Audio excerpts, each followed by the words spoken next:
Salut tout le monde, c'est Val. Avant de commencer la vidéo, n'oublie pas de vous abonner, de liker et d'activer la cloche de notification.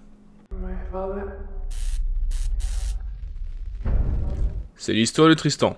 Tristan a 16 ans lors de ces faits. Il rentre d'une soirée qui était pas terrible. Il décide de rentrer avec son pote. Comme ils n'ont pas le permis, il décide de rentrer à pied. L'ami de Tristan habite à 10 km. 2 heures plus tard, ils arrivent pas très loin de la maison de l'ami à Tristan. Ils commencent à se poser et discuter. Ils n'ont croisé personne, car il est 5 heures du matin. Tristan et son ami sont très fatigués. Ils ont déjà fait 7 km. Il leur reste plus que 2 à 3 km à faire. Du coup, ils se demandent quel chemin ils vont prendre. Soit la route qui fait 5 km, mais où le trafic est plus dense, soit ils prennent un petit chemin, boueux, mais où le chemin est plus court, de 2 à 3 km. Après quelques minutes de réflexion, ils ont décidé de prendre le petit chemin. Sur le chemin, ils croisent quelques petites maisons. Comme ils sont en forêt, c'est pas très étonnant de croiser quelques petites maisons. Mais l'une d'eux a retenu son attention, car la lumière était allumée.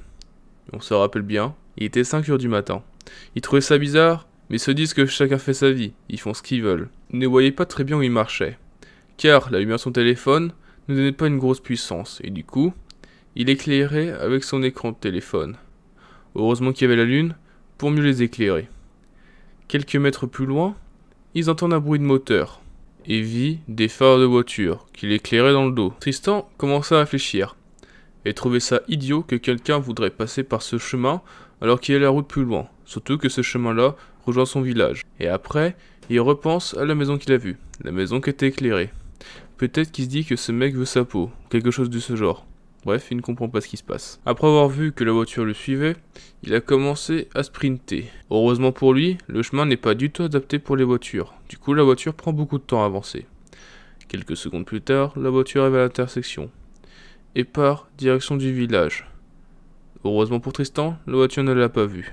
Et même pour lui, ça le rassure, car maintenant il a moins peur. Après ça, Tristan sort de sa cachette et voit la voiture partir au loin. Du coup, décide de suivre la voiture pour rejoindre son village. D'un coup, la voiture fait demi-tour et revient sur ses pas. Du coup, Tristan comprend que la voiture la chasse et ne trouve pas juste un chemin pour retourner au village. Là, il ne sait pas quoi faire. L'homme de la voiture a totalement compris qu'il avait raté Tristan. Du coup, il décide de faire demi-tour et retourner sur ses pas. Le problème, c'est que Tristan était sur ce chemin. Il a vu la voiture arriver au loin. Il devait se cacher, mais trouvait pas de cachette. Il ne savait pas quoi faire. Et à ce moment-là, Tristan a une idée. Il faisait genre de marcher, comme si rien ne s'était passé. À l'intérieur de lui, il stressait beaucoup.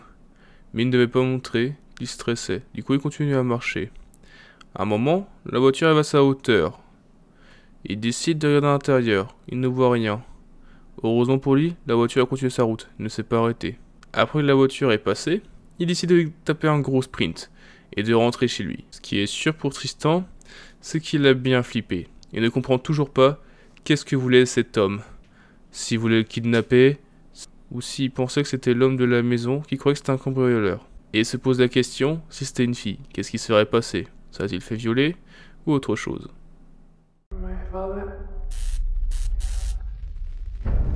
C'est l'histoire de Stan. Stan a 24 ans et vit avec sa copine dans un appartement. Sa copine travaille dans un hôpital et du coup finit généralement tard. Des fois, ils ne se voient jamais et du coup laisse la porte ouverte pour que la copine de Stan puisse rentrer dans l'appartement. Ce jour-là, Stan faisait sa routine, il faisait son travail, son sport, bref, il faisait sa vie. Arrivé à 18h30, il arrive chez lui, commence à prendre sa douche et après se met devant la télé. Arrivé à 21h, il est fatigué et décide donc d'aller se coucher. À 23h40, il se réveille à cause d'un cauchemar. Au même moment, il entend quelqu'un rentrer chez lui. Au début, il ne s'inquiète pas, car il pensait que c'était sa femme. Quand il se réveille, il entend quelqu'un ouvrir la porte. Au début, il pensait que c'était sa femme. Mais après, il s'est rappelé que sa femme était partie à Los Angeles, voir sa famille.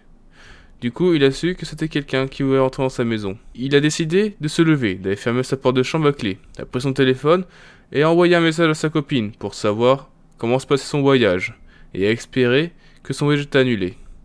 Sa copine lui répond en lui disant que son voyage s'est bien passé. Elle est avec sa famille. Pour Stan, c'est pas une très bonne nouvelle, car du coup, il sait que c'est pas sa copine derrière la porte, mais quelqu'un qui essaie de rentrer. Juste après, il a appelé son meilleur ami Evan pour lui demander d'appeler la police, car quelqu'un essaie de rentrer chez lui.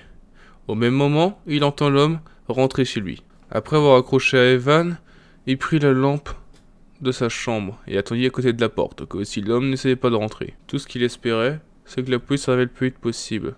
Et puis d'un coup, il entend la personne se diriger vers sa salle de bain et allumer l'eau, ce qui lui dérangeait beaucoup, car il ne pouvait plus trop entendre l'homme. Le seul truc qu'il entendait, c'était un objet lourd, traîné au sol. Quelques secondes plus tard, l'intrus essaie de pénétrer dans la chambre de Stan. Stan savait qu'il avait affaire à l'intrus. Comme l'inconnu n'arrivait pas à ouvrir la porte, il donnait des gros coups de pied dessus. Et Stan, pour l'intimider, lui disait qu'il est armé et très dangereux. Le truc que Stan ne savait pas, c'est que l'homme ne savait pas que Stan était dans la maison. Et du coup, lui arrivait sa position et son endroit. Et d'un coup, il réussit à rentrer dans la chambre. Il a eu un réflexe, c'est de mettre un coup de boule à l'homme. L'homme s'est écroulé directement par terre et a fait tomber quelque chose devant sa porte.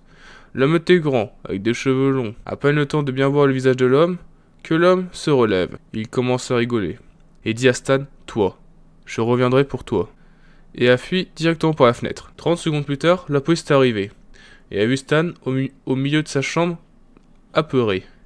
Ils sont approchés de lui et l'un des deux policiers a amassé un objet par terre, un couteau. Le policier demande à Stan si c'était pas à lui, et il répond que non.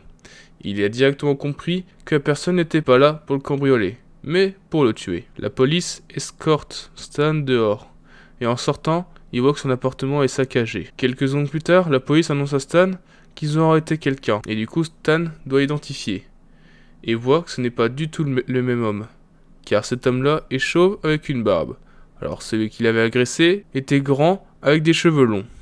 Du coup Stan a compris qu'il n'était pas tout seul, mais ils étaient deux à l'attendre. Après ça, Stan est parti au poste et a demandé à Evan de l'héberger chez lui. Depuis ce jour, il ne dort jamais seul, il compose toujours le numéro de la police avant de se coucher. J'espère que la vidéo vous aura plu, n'oubliez pas de vous abonner, de liker et d'activer la cloche des notifications.